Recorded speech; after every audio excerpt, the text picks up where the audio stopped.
You are the director of the Ashtabula Art Center and have been since January, is it? That's correct, yeah. So how's it going so far? Well, the weather's a heck of a lot better now. Oh yeah! It was a rough start coming back to my hometown where I do not remember having a Great Lake freezing in my own backyard. I mean, that was a brutal winter, and we had to close the art center, I think 4 or 5 days because the weather was so awful. Any performances have to get pushed back? We did not have to cancel any performances. A lot of rehearsals got messed up, which you know, was tough on the performers.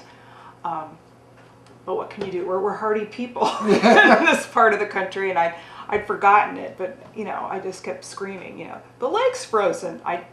This is wrong. And so, yeah, it's I guess it's been, well, nearly 8 months. But yeah, things are going great. It's a very steep learning curve for me. Whenever someone follows, especially a long tenured person, who, you know, knows every nook and cranny of the building and everybody. Beth Koski. Yeah. Indeed, and so you know, I of course can't have her base of knowledge in 8 months, although I'm doing my best. So it's a steep learning curve, but it's a great privilege to run the place that was so meaningful to me when I was a teenager, and hopefully is meaningful to the county. And you started out your theatrical career, your interest in theater and the arts was at the Art Center.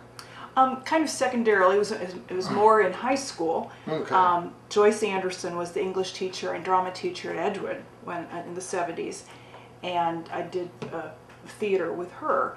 But she directed at Straw Hat Theater when it was still, people may remember it, a tent down on Walnut Beach. And the summer between high school and college for me, she directed West Side Story. And she worked in collaboration with a woman named Jan Hyatt, who at that time directed the dance program at the Art Center.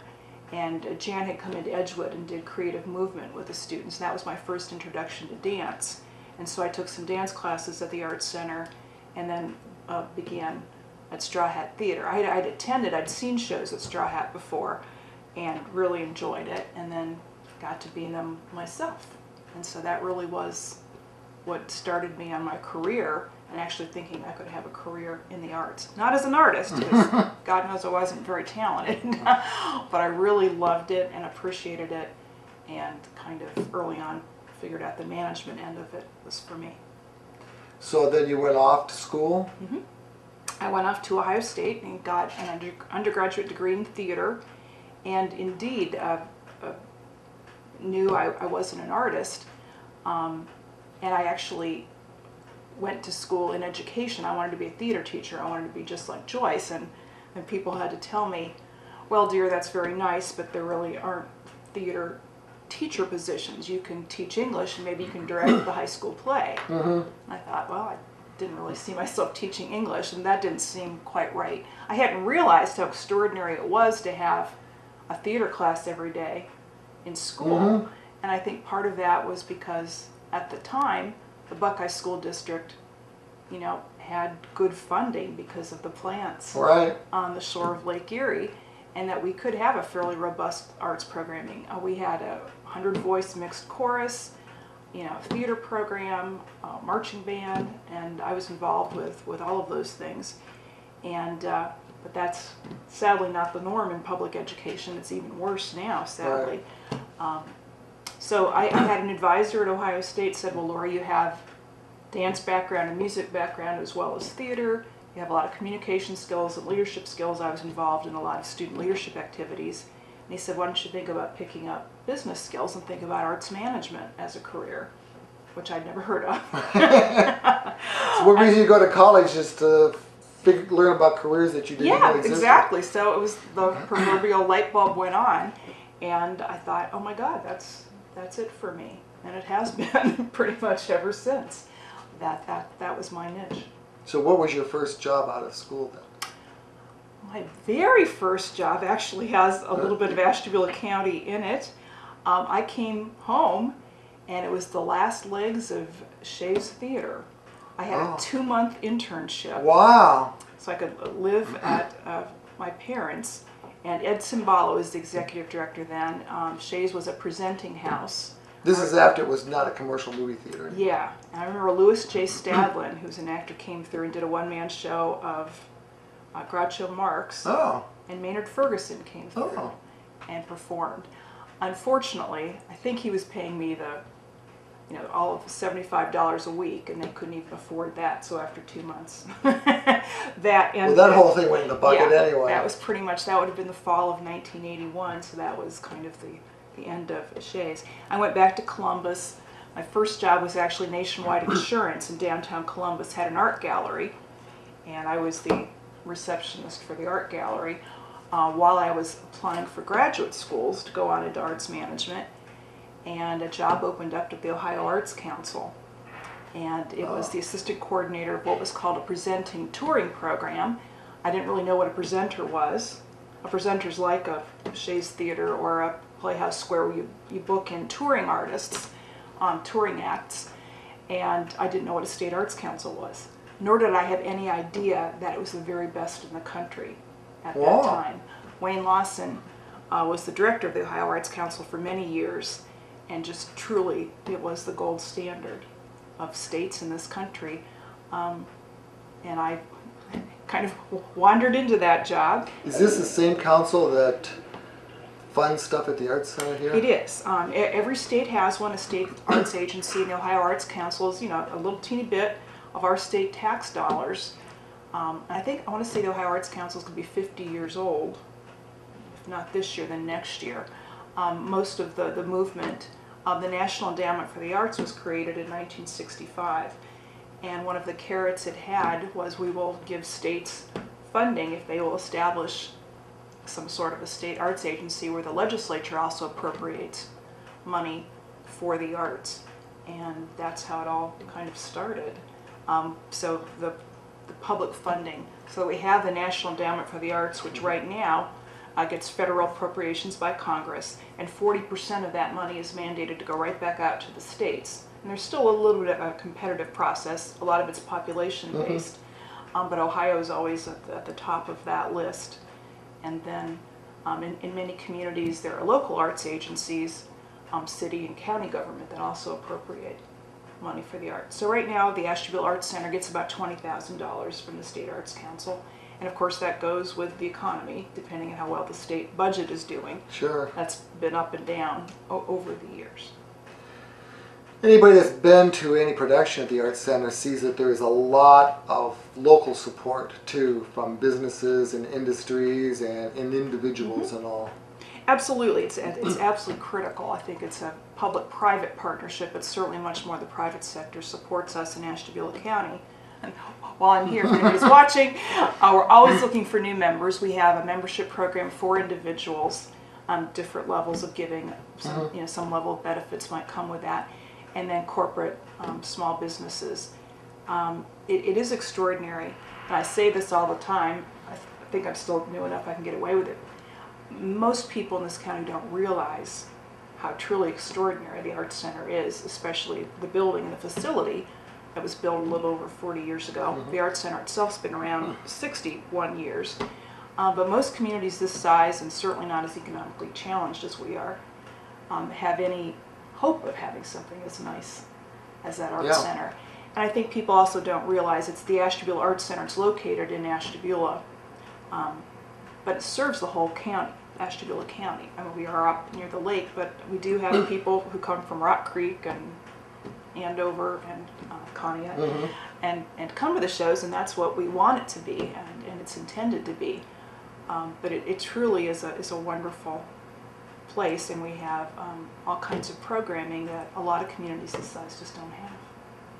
And I was thinking at one point of bringing the program from Once Upon a Mattress, which is playing there now, because and showing some of the background of some of the actors, because there are some pretty astonishing actors, people with degrees in music and dance, and that are actually, you don't have to, you can.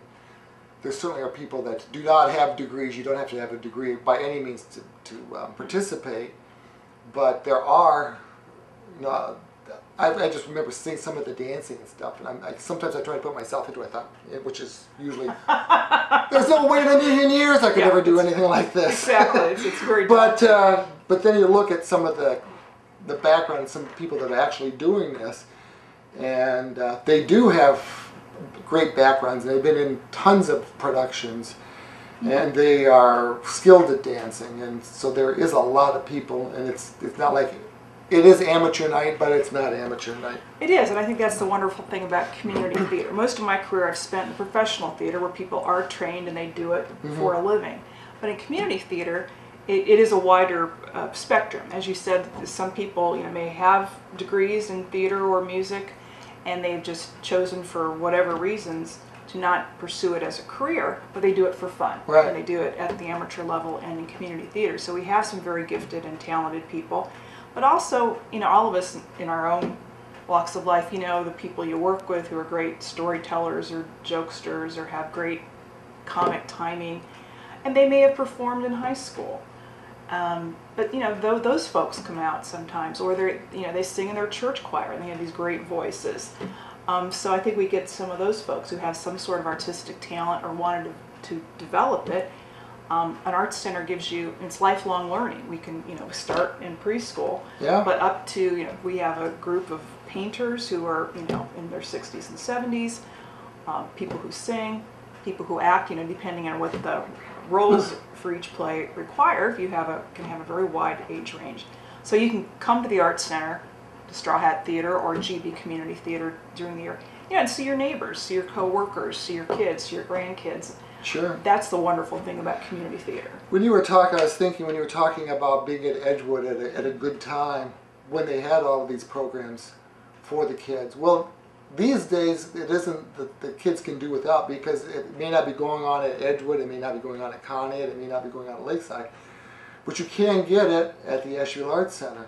And I know I've been there before every play. I try to do a little video preview of the plays. And I've talked to some of these kids. We talked to some of the kids, and some of these kids are not particularly old, and so and I stupidly say, like, so is this your first play? No, actually this is my 12th. And it's like, how could they, if they're in a play every month?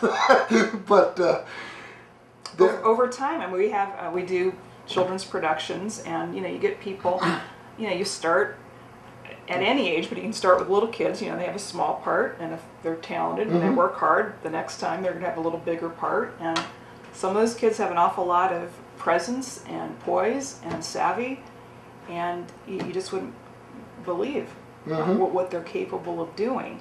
And it's just, we all have our different gifts, and in any community you go to, some people will have performance talent, or drawing talent, or painting talent, or musical talent. And a place like the Arts Center, where you have instructors and faculty members, our job is to help bring that talent along. Especially in theater, we talk about the word technique. Somebody may have timing and be able to imagine themselves playing a role. How do we do things like help them strengthen their voice and really enunciate their words so they can be understood well? Those are things that are technique that take training, and that's what a class can do for you. One of our challenges right now, and I'm, on my director of theater all the time, is that we have to strengthen some of our voices, and I think this is, at the risk of sounding like an old goat. Well, back when I was, I remember Joyce Anderson, the auditorium at Edgewood. You've got to be heard at the back of the house. That's 800 people. At 800 seats are there. You got to be able to be heard there. There was no amplification or microphones back then. Well, we have a much smaller stage at the Arts Center. And they do have microphones. And we still have to occasionally mic people. And what I'm hoping we can do in our classes, and maybe even in a rehearsal process, is help give our performers the techniques to strengthen and deepen their voices so that they can project better and we don't have to go to amplification. It's a lot harder at the community theater level again. It's very expensive to have sound equipment, and when you have a microphone on your body and you're doing costume changes, stuff can get broken really easily, as well as screw up the sound levels, and you hear all the those kinds of things. And go to Playhouse Square and you see the Broadway shows come through. I mean, they have a serious investment and serious sound designers and really can do that well. And they have full-blown orchestras as well. So we don't have that. So we have to try to strengthen our voices so we don't have to rely so much on the amplification, would be my hope. Because it's just a lot harder to do, and I think that's part of our mission is to help elevate the skill set of the people we work with. There's always 3. Well, there used to be, there are times there were 4. They did, 4 weeks of rock, what was the second one? Rock? High School Musical 2, right? Oh, yes, would you like me to? Yes, typically I think historically it's 3 or 4 shows a year. Back when I was a kid, they would do more straight plays. I think we've tended to do more musicals in the last number of years. And sometimes a special performance. The last 2 years we ended up doing kind of what we're calling the Disney Princess Concerts, because Disney musicals have so many lovely songs for women that we, went to the costume shop and pulled out the princess dresses and got the beautiful songs out. And of course, this past year with Let It Go from Frozen, is now a brand new standard. Kim Godfrey, who directs our music and theater programs at the Arts Center, had a class of pretty young kids, I think usually on Tuesday nights over the winter and spring. And of course, one of the songs they love to sing is Let It Go. And I'd be sitting in my office, and I enjoy this song very much, but it kind of got to a point where it's like, oh, let it go. Let it go. And it's a hard song to sing. That is not, it's a song that has, an important part of the story, so that it's not a simple lyric, and it's not a simple verse of the song until you get to the let it go, and then the kids just, let it go. But it's a hard song for little kids to learn to sing, but my God, the robustness and the enthusiasm of the chorus when they got to that point, they just love that song. And these kids have just seen this movie over and over and over again. And it was Beauty and the Beast, Little Mermaid, Sleeping, even back, in my era, Sleeping Beauty and Cinderella. There's all kinds of songs. So that was like a special event that we did over the course of the summer. And we started out with Peter Pan Jr., which was for kids. And this was something new to me. I didn't realize that Disney had these junior shows. And that just means that the entire cast is kids 18 and younger. So that even Captain Hook was played by a kid. And the parents were played by kids. And one of the Lost Boys was my grandson. There you go. There you go. It's the Lebzelder family is here. And your son Derek has appeared. I was teasing him. He's been in 2 royal roles. That's right. This year he was in Spamalot, which he was a king. And then in Once Upon a Mattress, he is a lord, I guess, or a prince. He's Sir Harry. Yeah, he's a sir. Yeah. So he's a sir. I know he does a lot of bowing and scraping. But yeah, that's the current show. If anybody's watching, Once Upon a Mattress does play for one more weekend. We have Thursday, Friday, and Saturday next week. Once Upon a Mattress is just a delightful show. It's based on the Hans Christian Andersen fable, The Princess and the Pea, which many of us may know about when we were kids. And what it's known for, I think it was premiered on Broadway, I think in the early 60s.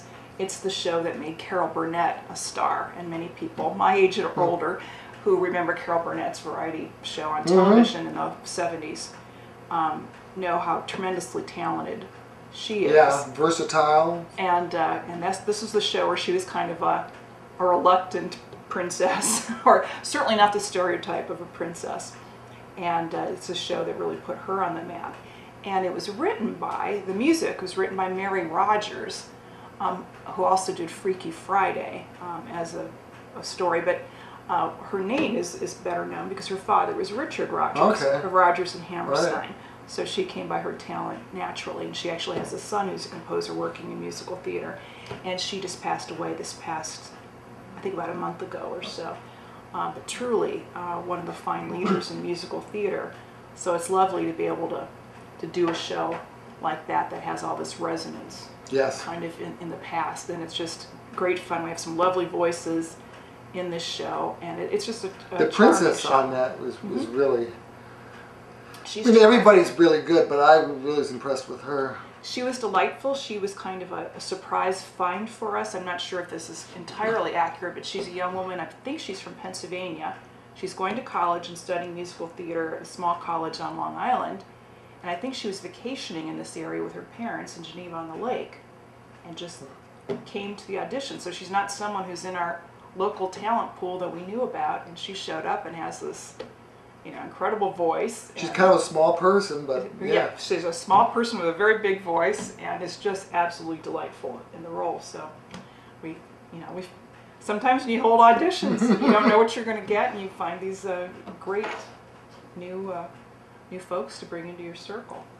You also need in these productions, it's not the glamorous, but people seating people and. Oh, thank you. You're giving me a nice pitch for volunteers, Bob. That's exactly it. Because, of course, there's the glamour of being on stage, but for those of us who aren't gifted in that area, how can we all be involved?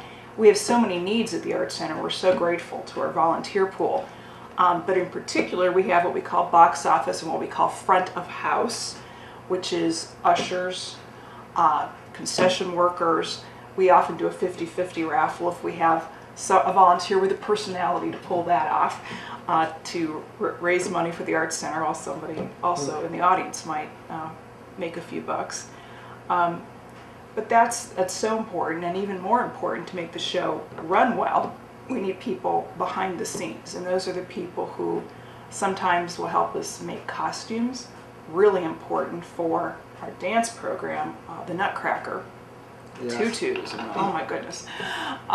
So we need people with sewing talent and who can, put things together like that, and also who could alter and reconstruct costumes. We have a whole big costume loft in our building with the costumes that we've had over the years, and it's figuring out how to take them and alter them into something that's appropriate for the current show and to fit the current people. So there's a lot of taking out and taking in of costumes and maybe adding pieces to decorate them or make them look a little different. So those people are very important. People who also might be handy with tools and paintbrushes to help put together our sets for the shows. We have more sets during the GV season when we're in the indoor theater than we do outdoors. But that's helpful. We have a technical director who runs all that and typically designs most of that. And then people who really can help with sound and lighting. For the most part, it takes some initial training to know how to do that, but then we need people who actually, what we call running crew, the people who actually run the sound or run the lights for the show, working with a stage manager who is the person who runs all the backstage work. And we have something also where moving sets and properties, so that the actors don't always have to do that. When they're running around making their entrances and exits, if we have a crew, the folks dressed in black during the blackout, the scene change, bring in the pieces that they need for the next and take out the other ones, and make sure that if the actor needs something in his or her hand, that they have it. So those folks are very important. I've done those roles, high school, college, and so forth. I mean, you can't do a show without those people, so they're very critical. Musicians also.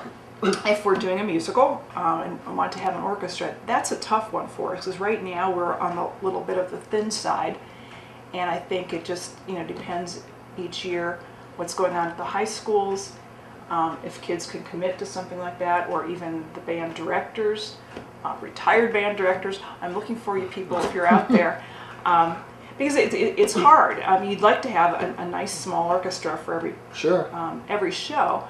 But you want to have a balance of the instruments, and you want to have, they have to devote some time to it. You can work on your own, but then you have to work together and blend as a group, and then you have to have the balance of the orchestra and how loud it is compared to the people singing. What's the balance? Can the singers hear the orchestra? Can the audience hear it in the correct balance? So it's a tough job, and when it happens well, it's very exciting.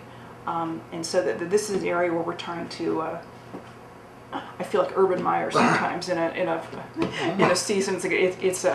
We're reloading and we're rebuilding those ranks. And you get some good people, and they go on to college, they move away, they have Right. babies, whatever it is, you have to kind of also replenish. And in lieu of that, if you can't really get good instrumentation, then you really need some fabulous pianists. And you can do any show with one piano, two pianos, piano, and drums. So again, if there are any pianists out there, the young man who's doing Once Upon a Mattress was a student of one of our piano teachers at the Art Center. It's the first time he's done a show, and he's just done a terrific He's done good. job. Yeah. Oh, he has. It's the kind of person you don't even think about. Like the lighting and all. It's just there. These are things that, well, that's the whole thing. If you're in the audience, you want to come and not think about any of those things. You just want to be transported into the story and the music. But yeah, a lot of good people are needed to make these experiences work for the audience. So anybody out there who is a musician who might want to get involved as a volunteer, that'd be fabulous. Well, one thing that I kind of noticed that impressed me is the set designs. They're supposed to be kind of minimalistic, but I mean, like the floor is redone for every production. It was like a C or something for Peter Pan Jr. I noticed with Once Upon a Mattress, you have like a Lazy Susan, and for part of it you had the thrones of the king and the queen, but they turn and become the mattress. Yes. And so how does all of that happen? Who does all of that? I mean, Well, this has got to be unsung heroes here. Well, this is pretty much the brainchild of our technical director, Ray Beach. Part of his job is to really be the mastermind of most of our set design. And he's also involved with lighting and sound to a certain degree, depending on the show.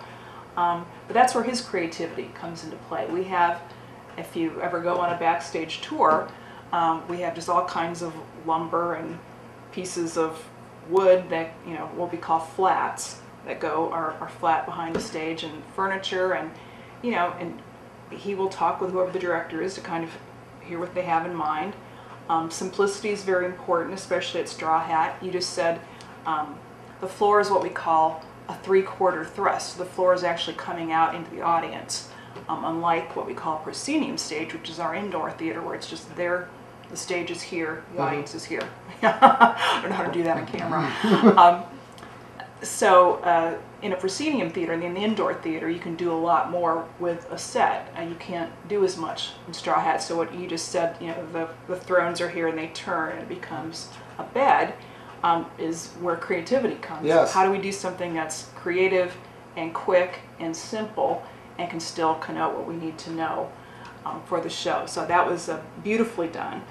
And It was. think that's what we're looking for. That I was early in the play. I thought, I wonder what they're going to do with the mattresses. They I started thought talking about the same 20, thing. I didn't 20 until opening mattresses. night. Let's make it 20 mattresses. Well, how are they going to get 20 mattresses? I didn't know that either until opening night, and they did the flip. I thought, oh, that's great. Yeah.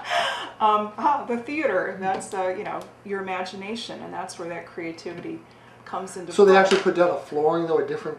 We just painted.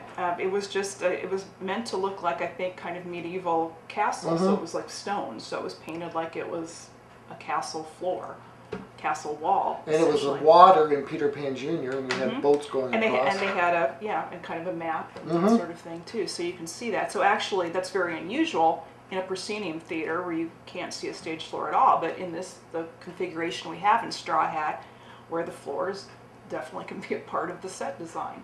Well, it's a lot more intimate. I mean, you're closer to the actors and everything. They're right on top of you. Yeah. So it is, you have an audience on 3 sides. So what theater productions are coming up now? Speaking of creativity, the first production of our GB community theater season is called Little Shop of Horrors, which is a musical. A lot of people might be familiar with it.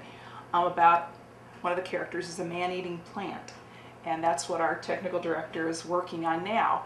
And it's a plant that grows, so we have to see the plant in different stages of development. So it's a puppet plant.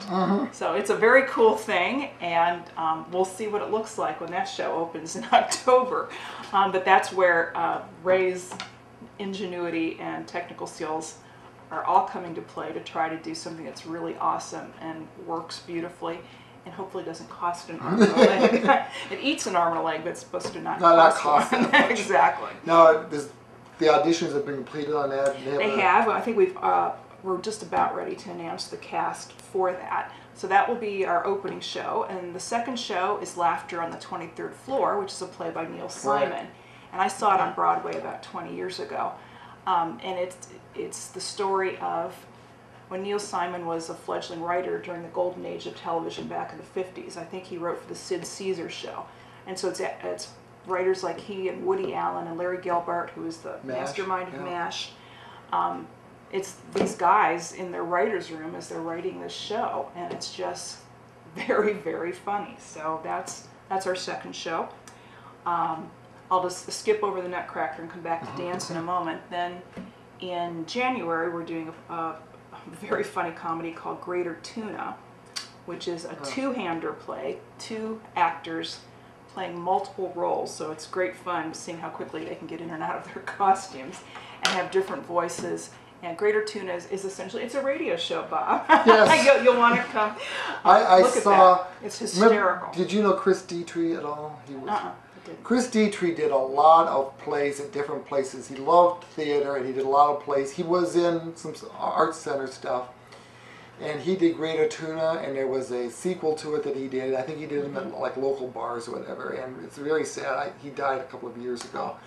But I remember his production of it, and it was very, very funny. And it was two actors changing their clothes and changing their voices. And when I saw that was going to be one of the productions, that's one definitely. It's hysterical. A theater company I founded in Columbus called Catco, which is the major resident theater in Columbus now. But when we started that was one of the early shows we did, and the two actors who did it were brilliant. I'll never forget. I think I was watching a dress rehearsal. And I damn near fell out of my chair. Literally, I was just bent over. I was laughing so hard, the tears were running down my face. It's just very funny. So we're hoping that'll be a nice antidote to winter doldrums. Hopefully the winter won't be as bad as this past one. We'll be doing that. And then we're doing a charming play called Enchanted April. It's going to be directed by Steve Rhodes here in Conneaut. I know less about that. I don't know it as a play. I think it was a film. Yes. And I think it takes place in Italy. I better get my story straight before I go on television. Anyway, it looks very charming. And then the musical we're doing is very near and dear to my heart. It's called Company. It's a Stephen Sondheim musical. It's actually one that I was an assistant director for at the Old Straw Hat down on the beach in 1970, whatever. And it just has a tremendous score, and it's a musical about marriage and relationships, and it's very 70s, and I think it just has some tremendous songs, and it's just a lot of fun. And in between all of the theater productions, we also have a different artist there every month. There are dance classes. There's a lot going on. We have a wonderful exhibition space. If people have been in the gallery, so we will typically have 10 or 11 different exhibitions every year. Usually one a month.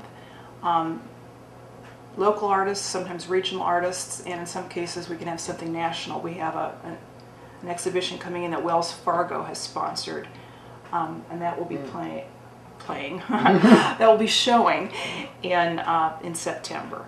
So lots of visual arts, so it's very eclectic what you're to see on our walls anytime you come in there. And of course that complements what we're doing in our art studios and the classes, all different kinds of painting classes and pottery classes and painting henna on your hands to tie-dyeing to just all kinds of things that people actually can make and create with their hands.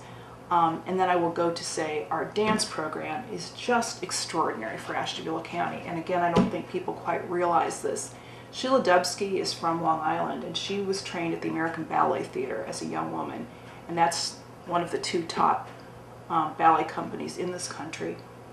And she has run this ballet program for 30 years. And we call it a pre-professional program, Ballet Theater Ashtabula, which is very rigorous and just extraordinary. And you see the Nutcracker every year, which is what we do in December, and you see these young women and men do a show that is of a quality I was very startled to see for a community this size. Just excellent. And what these students put into that, it is a very rigorous art form, and it really teaches discipline, and it teaches teamwork, and how you come together to put on a show. That's the thing about the theater and dance. and music, when there's a performance, you know, the show must go on. There's a deadline. Right. So it really teaches young people all the qualities that we would find desirable in a 21st century workplace. You know, that they are disciplined and know how to show up on time and know how to work very hard, and then know how to blend their work in with the team they're working with. And then it's an art form. It's very artistic and very beautiful. These are where the girls go up on point, you know, when they're up there on their tippy toes. And Painful. Yeah. And those of us who, like, oh my gosh. And you just see how beautiful it is. And then in the spring we do a more eclectic dance concert that might incorporate elements of modern dance or jazz, contemporary dance, as well as more classical ballet. So you have a greater eclecticism of the dance. And Sheila is just, I cannot praise her enough. She is a fantastic teacher. She's a choreographer, the person who actually makes up the dances. And she pretty much sews most of the costumes too. She knows how to put the tutus together and sew the ribbons on the dance shoes, and teaches that. It's quite extraordinary. I've talked to your predecessor, Beth Koski, before about how many times you've heard where somebody says, well, I'm going to see a really great production. I'm going to go to Erie. I'm going to skip the Ashtabula Arts Center. And they come back and say, well, it was okay. And then they go to the Ashtabula Arts Center and they're surprised at how good it is. I love hearing that. Yeah, I mean, really. Well, I can say that for me personally, seeing the Nutcracker. I did not expect to see something of that caliber. Is it on the caliber of the late lamented Cleveland Ballet? No, those are professionals. This is a training program. But it's of a very high quality. And I've seen a lot of lousy dance in my life. And I think that it's something that we support at the Art Center too, that we have 2 incredible dance studios with a floor that they use at the Juilliard School in Lincoln Center, so that it's a basket weave and it has give to it. So there's we're very concerned about injury prevention, so that, you know, you cannot dance on cement or some very hard surfaces. You can just blow out your knees. Right. So we have a really wonderful studio where the students can have a great experience, not just with the teaching, but they're in a physical space that supports the work that they're doing. Yeah, so it is fabulous. And I think, you know, the theater program is rebuilding a little bit, but I've been very pleased with the quality of work I've been seeing.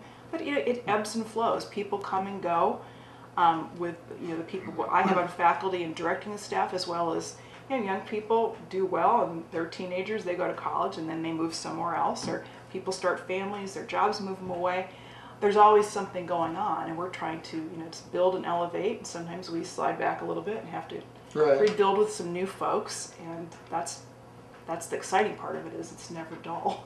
And if you are interested in dance, and it's definitely not the same as the Nutcracker, but I think that Once Upon a Mattress has more high quality dancing. Not that other places have less, but I think that the dancing takes more of a center stage in this production. Not that I know anything about theater, but it seemed to me that it does. Well, I think that it's the requirements of the show.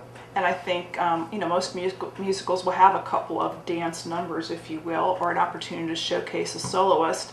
In Once Upon a Mattress, Jason Gage has a solo dance, and he's just tremendous in it. And the woman who choreographed the show is one of our, you know, Tessa. Star graduates, Tessa Deutsch, of our ballet program, and she teaches at the Conneaut Arts Center, and is just very gifted.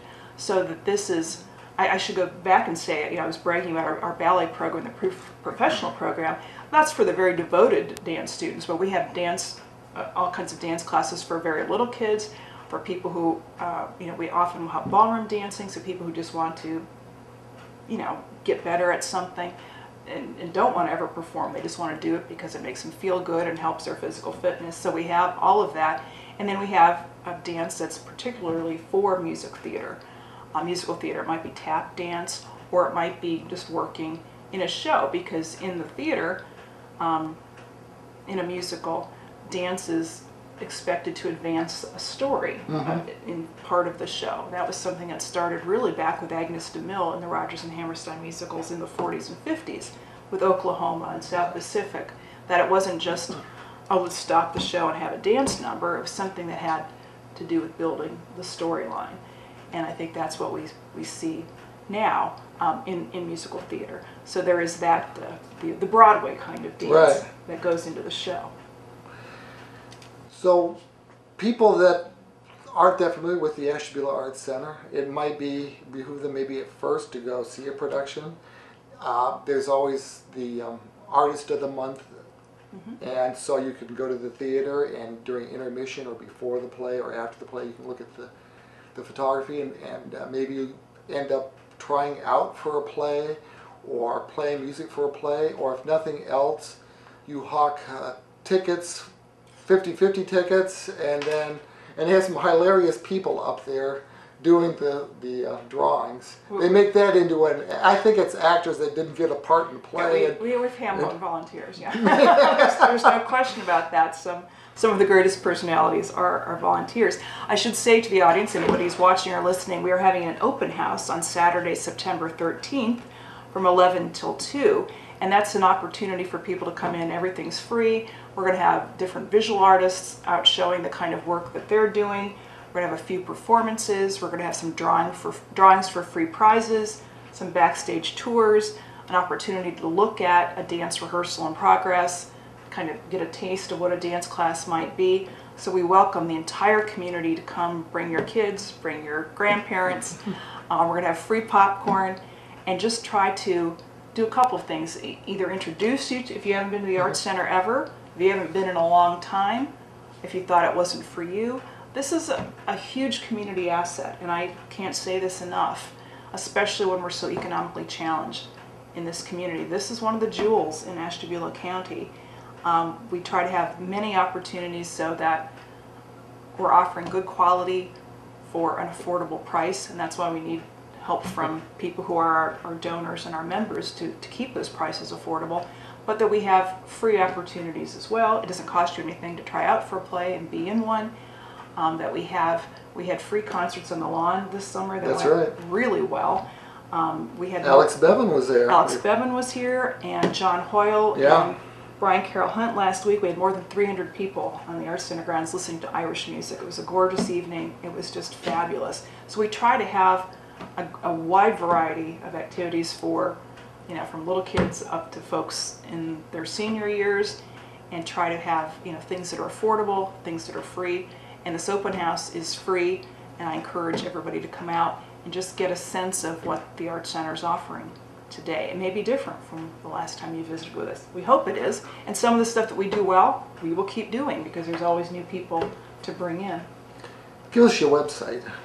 AshtabulaArtsCenter.org, and it's Ashtabula Arts, so there's two A's together, and it's arts plural and then center. Okay, and it's an org, not a com. .org, because we're a nonprofit, and that typically shows what that is. We're actually in the process of redesigning our website. We've had a Google blog for a number of years maintained by a volunteer. We actually have some volunteers who help in management. He's done such a terrific job for us, but we're trying to now harness more of the technology and try to have a website that's a little more up to date, and one that can also be mobile friendly, so people can read it on a tablet or a phone as well. Right. It is the coming thing. Yes. Well, thank you for coming in. I hope we enlightened some people here today. My pleasure. We've plugged the website, our phone number. Come out and see Once Upon a Mattress next weekend. Thursday, Friday, and Saturday. Correct. Thursday at 7 and Friday and Saturday at 8. That is correct. Thank you so much.